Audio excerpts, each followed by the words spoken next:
بسم اللہ الرحمن الرحیم۔ ایک شخص عمیر یا بلال نے رسول اللہ صلی اللہ علیہ وآلہ وسلم سے پڑھی ہوئی چیز کے بارے میں دریافت کیا۔ آپ صلی اللہ علیہ وآلہ وسلم نے فرمایا اس کی بندن پہچان لے، یا فرمایا کہ اس کا برتن اور تھیلی پہچان لے، پھر 1 سال تک اس کی شناخت کا اعلان کراؤ، پھر اس کا مالک نہ ملے تو اس سے فائدہ اٹھاؤ، اور اگر اس کا مالک آ جائے تو اسے سونپ دو۔ اس نے پوچھا کہ یا رسول اللہ، گم شدہ اونٹ کے بارے میں کیا حکم ہے؟ آپ صلی اللہ علیہ وآلہ وسلم کو اس قدر غصہ آ گیا کہ رخسار مبارک سرخ ہو گئے، یا راوی نے یہ کہا کہ آپ کا چہرہ سرخ ہو گیا۔ یہ سن کر آپ صلی اللہ علیہ وآلہ وسلم نے فرمایا تجھے اونٹ سے کیا واسطہ؟ اس کے ساتھ خود اس کی مشک ہے اور اس کے پاؤں کے سم ہیں، وہ خود پانی پر پہنچے گا اور خود پی لے گا اور خود درخت پر چرے گا، لہٰذا اسے چھوڑ دو یہاں تک کہ اس کا مالک مل جائے۔ اس نے کہا کہ اچھا، گم شدہ بکری کے بارے میں کیا ارشاد ہے؟ تو آپ صلی اللہ علیہ وآلہ وسلم نے فرمایا وہ تیری ہے یا تیرے بھائی کی ہے، ورنہ بھیڑیے کی غذا ہے۔ بسم اللہ الرحمن الرحیم۔ رسول اللہ صلی اللہ علیہ وآلہ وسلم سے کچھ ایسی باتیں دریافت کی گئیں کہ آپ صلی اللہ علیہ وآلہ وسلم کو برا معلوم ہوا، اور جب اس قسم کے سوالات کی آپ صلی اللہ علیہ وآلہ وسلم پر بہت زیادتی کی گئی تو آپ کو غصہ آ گیا۔ پھر آپ صلی اللہ علیہ وآلہ وسلم نے لوگوں سے فرمایا اچھا، اب مجھ سے جو چاہو پوچھو۔ تو ایک شخص نے دریافت کیا کہ میرا باپ کون ہے؟ آپ صلی اللہ علیہ وآلہ وسلم نے فرمایا تیرا باپ حذاف ہے۔ پھر دوسرا آدمی کھڑا ہوا اور اس نے پوچھا کہ یا رسول اللہ، میرا باپ کون ہے؟ تو آپ صلی اللہ علیہ وآلہ وسلم نے فرمایا کہ تیرا باپ سالم شیبہ کا آزاد کردہ غلام ہے۔ آخر حضرت عمر رضی اللہ تعالی عنہ نے آپ صلی اللہ علیہ وآلہ وسلم کے چہرہ مبارک کا حال دیکھا تو عرض کیا یا رسول اللہ، ہم ان باتوں کے دریافت کرنے سے جو آپ کو ناگوار ہوں اللہ سے توبہ کرتے ہیں۔ بسم اللہ الرحمن الرحیم۔ ایک دن رسول اللہ صلی اللہ علیہ وآلہ وسلم گھر سے نکلے تو عبداللہ بن حذافہ کھڑے ہو کر پوچھنے لگے کہ یا رسول اللہ، میرا باپ کون ہے؟ آپ صلی اللہ علیہ وآلہ وسلم نے فرمایا حذافہ۔ پھر آپ صلی اللہ علیہ وآلہ وسلم نے بار بار فرمایا کہ مجھ سے پوچھو۔ تو حضرت عمر رضی اللہ تعالی عنہ نے 2 زانو ہو کر عرض کیا کہ ہم اللہ کے رب ہونے پر، اسلام کے دین ہونے پر اور محمد صلی اللہ علیہ وآلہ وسلم کے نبی ہونے پر راضی ہیں، اور یہ جملہ 3 مرتبہ دہرایا۔ پھر یہ سن کر رسول اللہ صلی اللہ علیہ وآلہ وسلم خاموش ہو گئے۔ بسم اللہ الرحمن الرحیم۔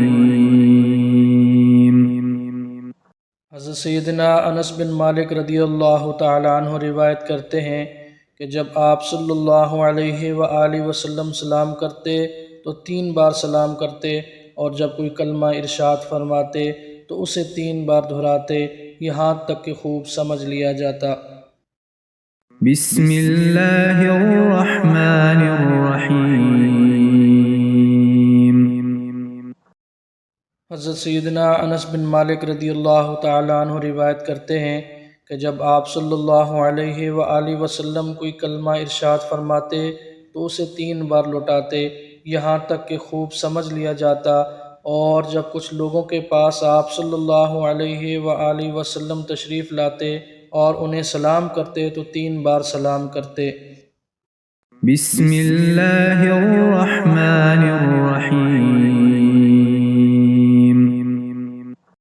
حضرت سیدنا عبداللہ بن عمر رضی اللہ تعالی عنہ روایت کرتے ہیں کہ ایک سفر میں رسول اللہ صلی اللہ علیہ وآلہ وسلم ہم سے پیچھے رہ گئے، پھر آپ صلی اللہ علیہ وآلہ وسلم ہمارے قریب پہنچے تو عصر کی نماز کا وقت ہو چکا تھا یا تنگ ہو گیا تھا، اور ہم وضو کر رہے تھے۔ ہم اپنے پیروں پر پانی کا ہاتھ پھیرنے لگے تو آپ صلی اللہ علیہ وآلہ وسلم نے بلند آواز سے فرمایا کہ آگ کے عذاب سے ان ایڑیوں کی جو خشک رہ جائیں خرابی ہے۔ یہ 2 مرتبہ فرمایا یا 3 مرتبہ؟ بسم اللہ الرحمن الرحیم۔ رسول اللہ صلی اللہ علیہ وآلہ وسلم نے فرمایا کہ 3 شخص ہیں جن کے لیے دگنا اجر ہے۔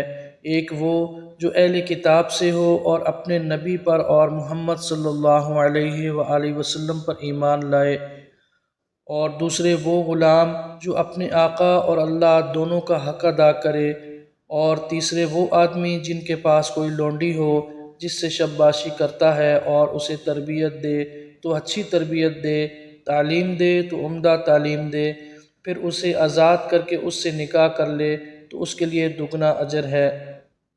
بسم اللہ الرحمن الرحیم۔ میں رسول اللہ صلی اللہ علیہ وآلہ وسلم پر گواہی دیتا ہوں، یا عطا نے کہا کہ میں ابن عباس رضی اللہ تعالی عنہما پر گواہی دیتا ہوں کہ نبی کریم صلی اللہ علیہ وآلہ وسلم ایک مرتبہ عید کے موقع پر مردوں کی صفوں میں سے نکلے اور آپ کے ساتھ بلال رضی اللہ تعالی عنہ بھی تھے۔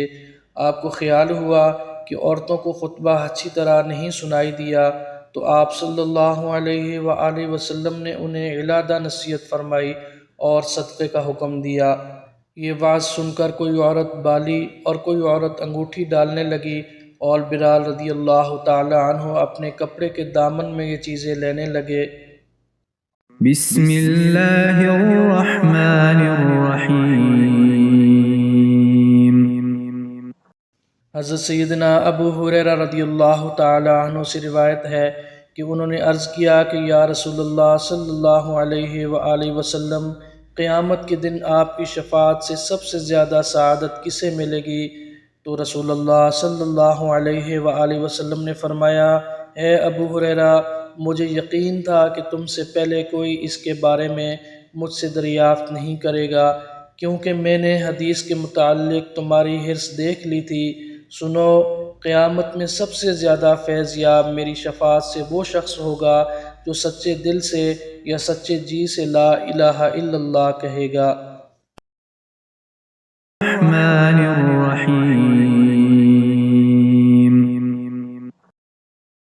رسول اللہ صلی اللہ علیہ وآلہ وسلم کا ارشاد ہے کہ اللہ تبارک و تعالی علم کو اس طرح نہیں اٹھا لے گا کہ اس کو بندوں سے چھین لے، بلکہ وہ پختہ کار علماء کو مہلت دے کر علم کو اٹھائے گا، حتیٰ کہ جب کوئی عالم باقی نہیں رہے گا تو لوگ جاہلوں کو سردار بنا لیں گے، ان سے سوالات کیے جائیں گے اور وہ بغیر علم کے جواب دیں گے، اس لیے خود بھی گمراہ ہوں گے اور لوگوں کو بھی گمراہ کریں گے۔